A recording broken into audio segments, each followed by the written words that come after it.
Good morning, Gamecock fans. JC Shurburtt here with you with coffee. Today is Wednesday, February 12th, the year of our Lord 2025. Certainly appreciate all of you guys listening today. Hope I didn't confuse you too bad with yesterday's episode. I got off of it, and I mentioned this on the show if you guys caught it. The idea with the tiers and all that good stuff, that was an article suggestion. 24/7 Sports sends these out. I think I talked about that. I think it would have been better as a written article. Just to be honest, I started confusing myself, so I apologize for that. I'm my own worst critic sometimes, especially with coffee because it's just me. But and I want you guys to get your day started well. And if you have bad coffee, I mean, that just ruins your whole day symbolically. Anyway, glad to be with you today. Certainly excited about this week with baseball opening. We're not going to talk a ton of baseball here on coffee, other than relaying the score, maybe some quick thoughts. I'm not a baseball expert like John Whittle and Jamie Bradford and all the guys that we have that come in and talk about it here around Chief Sports South Carolina. You don't need to hear what I have to say. I'll say some things from time to time, though, and certainly you got a bunch of midweek games and weekend action and things like that. We'll recap because, you may have missed the score. People go to bed early. I do. I missed a text last night from a buddy that I need to help out with something, and it was like 8:30 my time. But I get up early to bring this to you guys, so and gals. So certainly not complaining at all. But that's kind of how our baseball will go. This is very football focused. There's enough football to talk about 365 days a year. And we'll get into some big picture NIL facilities, all that stuff. It all relates to football, though, and that's in my wheelhouse. So, hopefully you guys enjoy it. You seem to have been. I've gotten a lot of compliments on it. What we're going to talk about today, we're going to look ahead to the official visits. I told you guys and gals that I was going to start talking about those. There's 15 set up right now. This is it has a chance to be a very good class for South Carolina. It's not going to be easy. South Carolina is in on a lot of good players for this class. The in-state players have competition, frankly, from Clemson, Georgia, out-of-state programs. And so it looks like some of the recruiters from out of the state maybe have been listening to me and, understood that, hey, there's not a lot of foot traffic in South Carolina now, but there's really good players.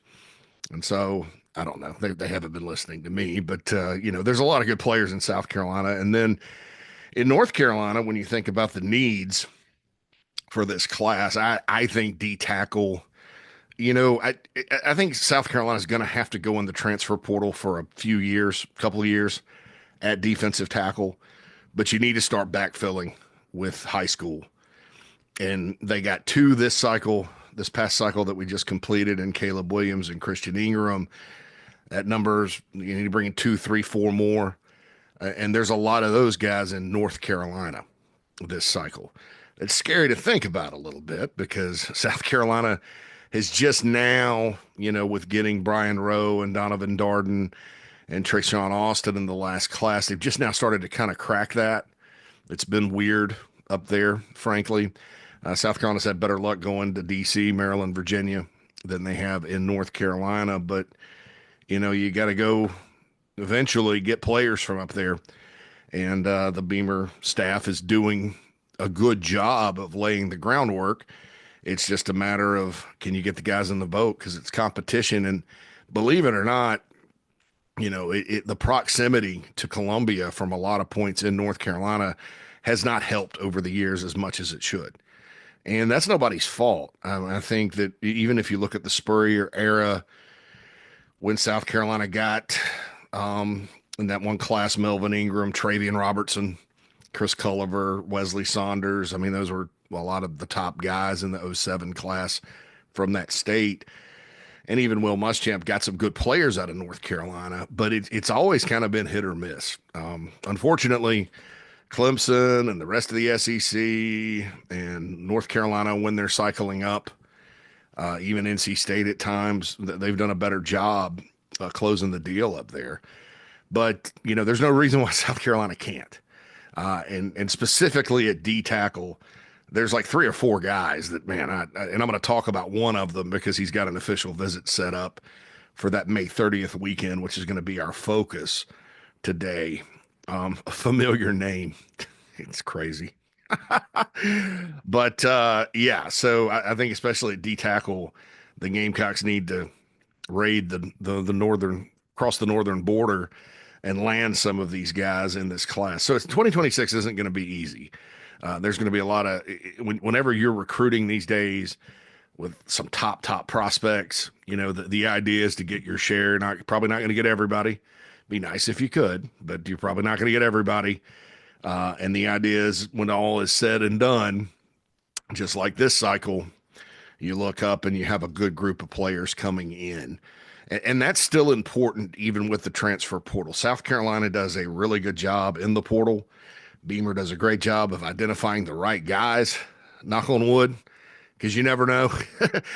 He's mentioned it before. It's a 2-week like get to know. It's like speed dating or what was that? What was that called back in the day? Is it still around? It's just lunch. The speed dating. It's just lunch dating deal. I don't know. I've been with my wife since 2019, so I'm out of the game, folks. But it's like that. I mean, with high school guys, you're building relationships over 3 or 4 years, 3 years, not 4 probably, but some kids 4. But you're building relationships for a long time with those players, and you know them, and you know their parents, and you know if they have agents, you know them. I mean, you're kind of familiar with all that. But when you're talking about the portal, it's quick, and so it's hard. It's hard to determine who's going to come in and get with the program and who's not, no matter how good they are. Beamer's batted a high percentage. You look at the portal class we talked about yesterday, and knock on wood, it's another good group. But the secret sauce of this program and why it was successful this past year is a blend. We've talked about it. As good as Kyle Kennard and Demetrius Knight were on the defense, you had 9 other guys that were all recruited out of high school to South Carolina, many of them in-state players that developed under this coaching staff into NFL players. I did read that Nick Emanware and TJ Sanders, top 50 draft prospects. Was it Sanders or Kennard? Alex had the article in the Big Spur. I skimmed the headlines as much as I get on people for just reading the headlines. I just read the headlines this morning. But anyway, good players. Nick Emanware and TJ Sanders are from Irmo and Marion. They were 3-star players out of South Carolina. Nick was a camp evaluation. TJ was a basketball player, and those guys are declaring early and going to be drafted high in the NFL. And that's the secret sauce, right? When you're talking about South Carolina as a program, why it's an attractive job is that for the past 20 years or so, this program has been able to keep players in state, identify good players in state that maybe other people don't want or don't come after hard. And with Clemson not being as aggressive in state as maybe they once were under Tommy Bowden, and it certainly worked out for them. It's allowed South Carolina to get a lot of good players without having to do the head-to-head in-state battle. Even Dabo Swinney's mentioned that we don't really recruit the same guys. There's some head-to-heads this year with them, and there's getting to be more and more in-state. But, and it's not like South Carolina will lose every battle. They got Jordan Birch. They got Zach Pickens. They got Marquis Anderson. They got Josiah Thompson. They got Cam Pringle. They've beaten Clemson head-to-head on players. But what it does is because you're always going to have a certain amount that they get. And so you split that pool, and it's a finite pool anyway. And so then you got to go out of state and find guys. You got to maybe reach a little bit. You got to go to the portal. So it's been very beneficial for South Carolina to have Clemson doing what they do in recruiting. I mean, the wide receiver position alone for the last 20-something years, you look and you see the great receivers they've had. And then the players that have come to South Carolina that have also been great and gone to the NFL, that they really didn't recruit that hard. I mean, they wanted Brian Edwards as a safety. They didn't recruit Debo. They didn't recruit Shy. They did not recruit Sidney Rice. They didn't want Sidney Rice. They didn't approve Alshon Jeffrey, who was Chris Rump's nephew or cousin. Didn't recruit him at all. They passed, but it's worked for them, and it's also worked out for South Carolina. So, maybe there is something that some sort of benefit being crammed in this state with two programs with high expectations and one that's actually fulfilled those. I mean, maybe there's some benefit to it. I think the same thing. We're going to talk about the state of Georgia in recruiting. I think either on tomorrow's episode of Coffee or on the show today. I haven't quite decided that yet. And getting the right guys out of Georgia. And just briefly, you look at how Kirby Smart at Georgia has shrunk their in-state recruiting board and and I think it's smart. Originally I didn't. Originally I was like, I don't know about Georgia going out of state. There's all these good football players. They're allowing other schools to get really good players that could play for them. And that's true. But what they've done, Mark Richt would fill it up. He would take, how they identified their staff, the top 18, which amazingly crept its way a lot of times into the state rankings. But they would identify their top guys in Georgia to go to Georgia. But then, maybe they take 18. Well, 8 of those guys were like not as good as the players that maybe went to Auburn or South Carolina or Clemson or wherever, name your out of state, or Georgia Tech. And so when you kind of look at it that way, them shrinking the board works for them because it's a lot easier, in my experience, to identify the top 7 or 8. You usually have it in a state like Georgia and Florida and Texas. Florida's all messed up now because of IMG, so you got to include those kids. But anyway, just regular old school, no IMG state rankings. It's easier to identify this top 7 or 8 than it is to go 9 through 28 or 30 because they're all the same. And so you're splitting hairs, guessing, whatever analogy you want to use. And so what Georgia does is they identify those top guys, they recruit those as hard as any, and they get their share. And then it's the next best player on the board across the country. And if you notice, they have less Georgia kids, but a more quality roster, which seems counterintuitive when you're in a state like Georgia. Well, what does that do for the Gamecocks, JC? Well, that helps South Carolina cross the border and have access to that next tier. And like I said earlier, there's, in that next 20 to 30 to 40, there's 5, 6, 7, 8 guys that are going to be better than the guys ranked higher. It's a crapshoot in that state because there's so many players. But we're going to get into Georgia later. But the Gamecocks, again, with this cycle, are doing the right thing, recruiting the right guys out of Georgia. And we'll go back and go through the history and talk about kind of how it once was not as good, which is weird for a school that has had a lot of great players from that state. But today, what we're going to do is get into the visits, the first round of visits that are scheduled. They're scheduled for May 30th. So there's 3 players that have already scheduled official visits. And before we talk about that, I'm going to talk about our sponsor, Encapsulate, the mushroom supplement that's made me feel been a lifesaver for me, Mike Morgan, everybody else. Go to encapsulateusa.com, put in code JCM, and get $10 off. Encapsulateusa.com, code JCM, $10 off, free shipping over $60. Trust me, I'm not a supplement guy. Most of the ones I've taken through the years don't work. They don't make me feel a damn bit different. These work. Maybe it's me and my body chemistry, but owe it to yourself. If you need a little pick me up in the morning, clarity, mental clarity, in the morning, afternoon, night, whenever, encapsulateusa.com, code JCM for $10 off. All right, so these official visits are scheduled, and they are certainly 3 really, really good players. Okay, so let's get to them. First guy I want to talk about, wide receiver Travis Johnson. He's from the infamous 757. That's Norfolk, Virginia Beach, i.e. the Tidewater, Hampton Roads, Hampton, coastal Virginia, basically. It's loaded. South Carolina has slowly but surely, just like in North Carolina, it's a tough nut to crack in recruiting. It's a lot like South Florida, where once you start getting players, you can kind of snowball it. I saw Florida State do that with Jimbo Fisher when they got E.J. Manuel. I saw Ohio State do it under Urban Meyer. But a lot of those kids just go to Virginia Tech. A lot of them, frankly, stay home and go to Old Dominion. It's it's just one of those things. It's Frank Beamer, Shane's dad, made a living in the 757. Of course, Michael Vick is the head coach at Norfolk State right now. He's home, and obviously probably the greatest Hokie to ever come from there. But Tyrod Taylor also came from there. Marcus Vick came from there. Name your player, really. And South Carolina's been working it. You know, Beamer's always recruited that area. When he was at Georgia, that was part of his territory.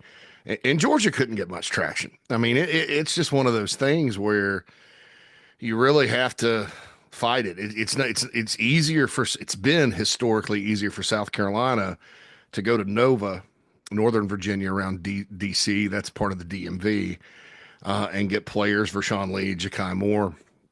By the way, we had a comment in the comment section. Yeah, Ja'Kai Moore's still on the team. I don't know exactly what his status is, but he's still there. I love Ja'Kai Moore. I think the world of him as a person. He's been through a lot. I'm perfectly fine with him coming back to South Carolina football. He's a leader, older guy now, obviously. He started the Clemson game in 2019 as a true freshman at right tackle. So that's a while ago, but he's still there. Tough run with the injuries and things like that. And he's had, you know, gosh, and his buddy Vershawn Lee he had a tragic death in the family. I think his dad passed away in a car accident, right? So pray for them. Pray for Ja'Kai and Vershawn. They're good people. Got to know them at the wing eating contest, just as an aside. Because I don't always read the comments because some of them are, I don't know. I don't want them to distract me, but I did read that about somebody asked about Ja'Kai Moore. But it's been easier to go into Nova and Richmond to a certain extent. Beamer's historically been really good at Richmond. He wasn't at Virginia Tech. And then it may be the 757, but that's kind of changing. Fred J.R. Johnson, Kendall Daniels, you know, Carolina's slowly but surely getting there. And this is another 757 kid, Travis Johnson, 6'3" receiver. And folks, drum roll, please. If you notice, the two main receivers that have popped up when you talk receivers for 2026 have been this guy, Travis Johnson from Chesapeake, Virginia, Oscar Smith, Powerhouse School, and Ryan Mosley from Georgia, from Carrollton. They're both 6'3", 6'4". So there is an intentional effort to get tall guys in this class. And I think that makes sense because you signed 6 in the last class, and I think the tallest one's 6'2" and a half, 6'3". That would be Malik Clark and get around. That's tall enough. But, you know, there's an intentional effort, I think, to get some bigger guys. And Travis Johnson fits that mold. He's listed at 165 pounds. I think that's higher from what I'm told right now. So he's kind of a skinnier guy, very fast. Certainly a player that is worthy. Good hands, good speed, all that good stuff. Mike Fury has identified him. He's scheduled again for an official visit on May 30th. Looks like right now, Carolina, Michigan, Virginia under Tony Elliott has been a factor. I would just speculate those are the top 3. He's the number 16 wide receiver in the country right now in the 2026 rankings, which will be updated soon per 24/7 Sports composite, and a 4-star prospect. So that would be a big one. And South Carolina's done a good job of getting in there, getting that visit scheduled. He certainly is a player that likes the Gamecocks, and we'll see what happens. I mentioned the DMV earlier, and the Gamecocks are up in Maryland working, and DC working. They don't necessarily get in the game for everybody in that area. They had 9 players from Maryland, DC on the roster this past year, including some guys that came from the portal. You know, DeAndre Jules was a Maryland guy. He's gone. Aaron Parks, who came in from Oklahoma, was a Maryland guy. He's now gone and got back in the portal after an injury last year. Michael Goodwine is a Maryland player. Of course, you got Zabari Sandy from DC, Nick Harbor from DC, and Dylan Stewart from DC.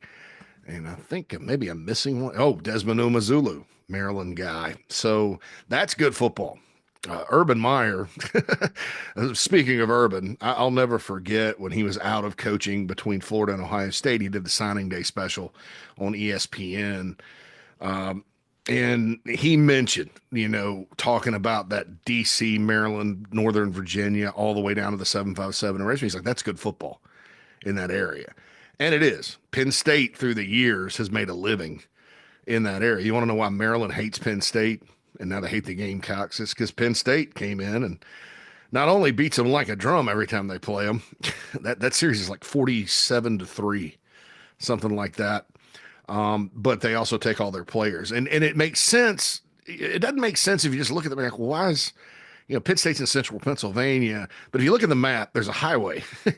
And I went up here for a camp one time, north of DC, sort of west of Baltimore, that goes straight up through the guts of Pennsylvania into Harrisburg State College, all that. So it's close to home. And yeah, you can ask Rutgers about Penn State too, because that's kind of how they, Penn State does Philadelphia, Eastern Pennsylvania kids. They sort of split Western PA with Pitt, and then they just raid DC, Maryland, New Jersey, those areas. Anybody, they're kind of the Northeast power, even though they're in the Big Ten, if you think about it. But so that's good football up there. Penn State is in on this young man, another taller corner, one of the top corners in the country, number 13 overall in 24/7 Sports Composite. He's 6'2", 175. Kyrie Adams, it's Khary. It's either Kerry or Kyrie. Got a slew of official visits. I will say this: Maryland is not a factor with him. Our Maryland website on 24/7 Sports reported that they just don't. He's wanting a bigger brand, which of course probably makes you nervous if you're South Carolina. And if you read these official visits that are scheduled, and he's got more, you kind of wonder. But he's got Auburn on May 16th, which is interesting. And remember, reminder on the rules: you can now take unlimited official visits, which I think was horrible. Horrible thing to do for kids, because the more official visits you take, the more of a distraction it is. They're all wonderful trips. And I think it's hard to like seriously consider like 9 teams. Yeah, I was like, but I don't know. Everything's geared toward the players nowadays. So he's got 5 set up, and apparently he's going to take about 7. So Auburn's on May 16th, South Carolina, that's May 30th weekend. So he's coming in with Johnson. Penn State the following week, Notre Dame the following week, and Oregon. He's being recruited by former Gamecock Chris Hampton, who was the 24/7 Sports National Recruiter of the Year this past year for the Oregon Ducks. So competition is stiff. Torian Gray went to see him during the contact period. Don't count Torian Gray out. The great thing about Torian Gray, you can take a guy like this and turn him into an NFL player, or take a 3-star from South Carolina and turn him into an NFL player. It literally does not matter. In Torian, we trust. I thought before he came to South Carolina, he was the best secondary coach in the country. When he was at Virginia Tech, Florida, even in the NFL. I don't know why Dan Mullen was, they didn't really try to keep him. They sort of hung the defense that year around his neck, and that I didn't think that was cool at all. It wasn't his fault. His players were playing fine. But Torian Gray's all over him. Boy, that would be a nice pickup from the state of Maryland. Kyrie Adams is the second official visitor scheduled for that weekend. And the final one is a guy named Ben Boulware. Yes, his name is Ben Boulware. You just can't make this stuff up. And Ben Boulware is now back at Clemson on the staff, out recruiting. By the way, I like what Dabo's doing with that. He's got some guys that are just going to coach, like the new D coordinator, and then some guys that are going to go recruit. You can do that now with the new rules, as they just said analysts can do whatever. You can only have, I think, 9 on the road at a time, but you can have guys that just go recruit. And that's I wonder if that's going to be something that we see in the future. where you've got a set of recruiters and then a set of coaches that are just coaching. I don't know. We'll see. I don't see it happening in South Carolina right now, but that's certainly interesting what he's been doing. So Ben Boulware, who played for Clemson, is out recruiting, but this Ben Boulware is a very important recruit. He's from Winston-Salem, North Carolina, 6'5", 305, from Oak Hill. Is it Oak Hill? Oak Grove. Oak Grove. Oak Grove. I wrote this down. I didn't have the brain to be a doctor, but I write like a doctor, so I jotted it down. Oak. That's what it looks like. Good Lord. But he's from Winston-Salem. The last D tackle Carolina got from Winston-Salem was J.T. Surratt, who ended up being a pretty good player. South Carolina, Wake Forest passed on J.T. Surratt. Did we know this? Brad Lawing evaluated him, and then he developed. And gosh, by 2014, he was a starter and, really one of the better defensive tackles on the team. Very athletic kid, J.T. Surratt. So that's the last D tackle out of Winston-Salem they've gotten. I love this kid. This Ben Boulware is a baller and I think an important recruit. 6'5", 305. Number 17 prospect in North Carolina for 2026 right now, rated as an 89. 24/7 Sports is the only recruiting network that has him rated. They have him as the highest 3-star. South Carolina, Auburn is in the mix, a bunch of group of fives. It seems like coaches are just now finding out about him. So it's probably good South Carolina got the official scheduled. Travian Robertson, of course, all over him. He's important. I love his size, love his film. 3-star guy right now, but I don't care. I mean, they need D tackles, and this is a very good lock for Power 5 D tackle prospect. I think the Gamecocks, when you look at these three guys, I feel, it's early. May 30th is a long way away, 3 months away, 90 days.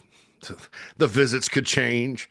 But hey, it's never too early. As they schedule these, it's never too early to start talking about them. And this is right now the first weekend. I don't know if they'll have anybody earlier in May like Auburn with this kid or with Adams or not. So, I feel like South Carolina's got a good shot at Travis Johnson, the receiver from Virginia. I think that with Ben Boulware, I feel good about where they're at early.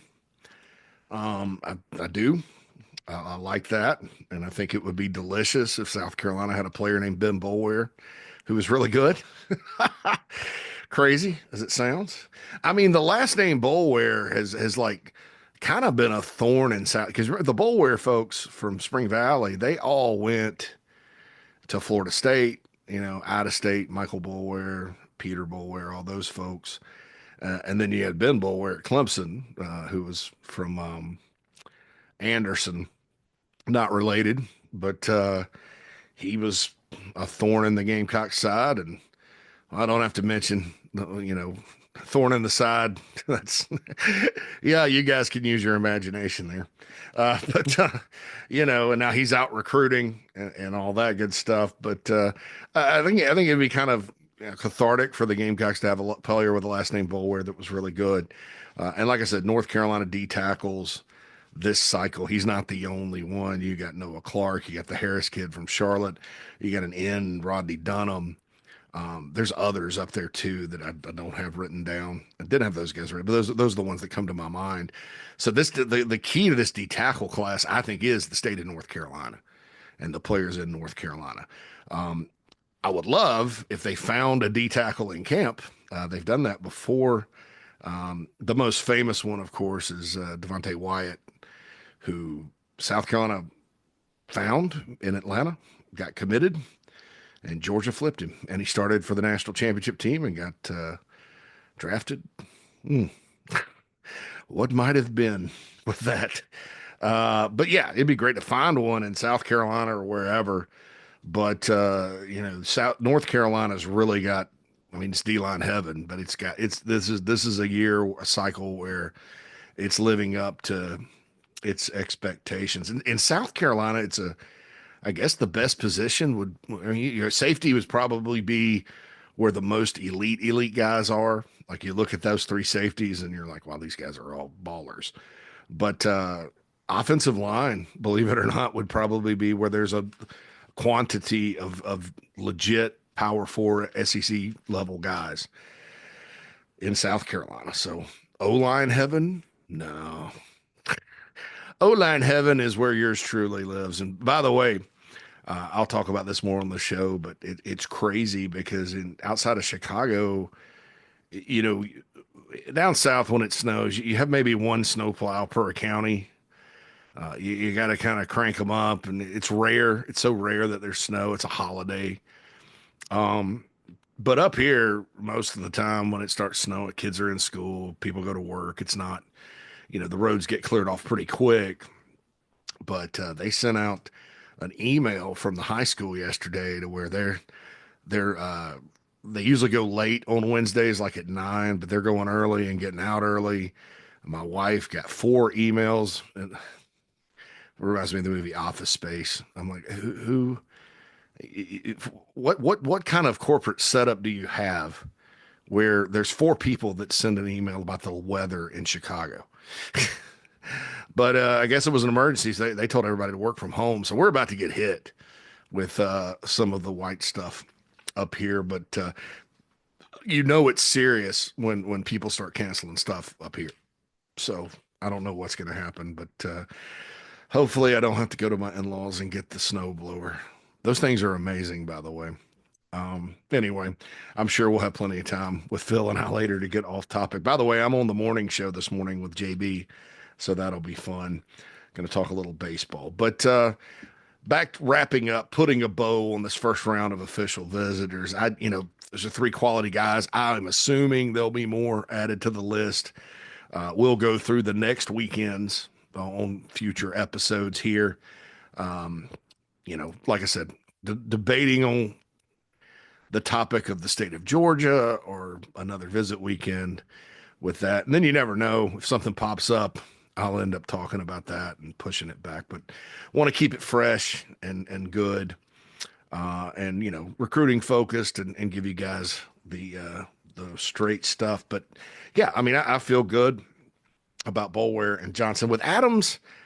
It's a lot of competition, and the feedback from the Maryland site was more, this guy's obsessed with big names and brands, and that usually doesn't work out for the Gamecocks, but maybe South Carolina's become, I know it's better.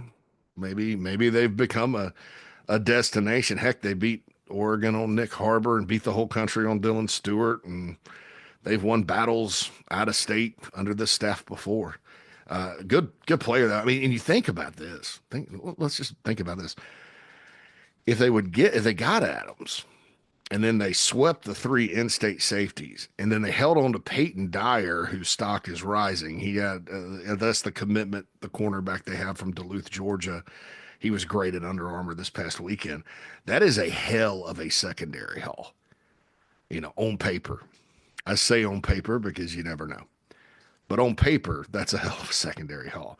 And you got some guys that still have some, they got runways. They got some eligibility. So it's a far cry from the days where South Carolina didn't have safeties.